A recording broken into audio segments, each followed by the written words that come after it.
રશ્મિનભાઈ નવું શું છે આજે માર્કેટમાં? દેવા ચપ્પલ ન્યુ પેટર્ન તાકાતવાળી એવું છે. લેડીઝના પગ ઠરે નહીં, શિયાળાની સ્પેશિયલ આઈટમ હો.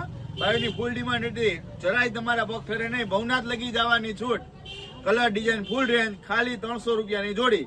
બેનોની આ જ વસ્તુની બહુ ડિમાન્ડ હતી કે ભાઈ મારે આ જોઈએ વસ્તુ. આનામાં તમે માંગો એટલા કલર આપીશ. તમારે પહેરીને ભવનાથ હોયા જવાની છૂટ. ઠંડી લાગે તો પૈસા પાછા પૂછી લેવાની છૂટ. અમને ઘરમાં ફૂલ ટ્રેનિંગ માં વસ્તુ છે. ચાઇના કોરિયન વસ્તુ આવશે, જોઈ લેવાની છૂટ. આવતા રહ્યો. ક્યાં આવવાનું? રશ્મિન સેલમાં, રાધે કોમ્પ્લેક્સની સામે, માંગનાથ રોડ, જુનાગઢ. આની પ્રાઇસ રહેવાની છે માત્ર 300 રૂપિયા. તમે પણ આવશો, ભેગા ભેગા બધા બહેનોને લઈને આવો. તમે મટીરિયલ જોઈ જાઓ, ગમશે તો જ રાખવાનું. ફોર્સ એક વસ્તુમાં કરવાનું નથી.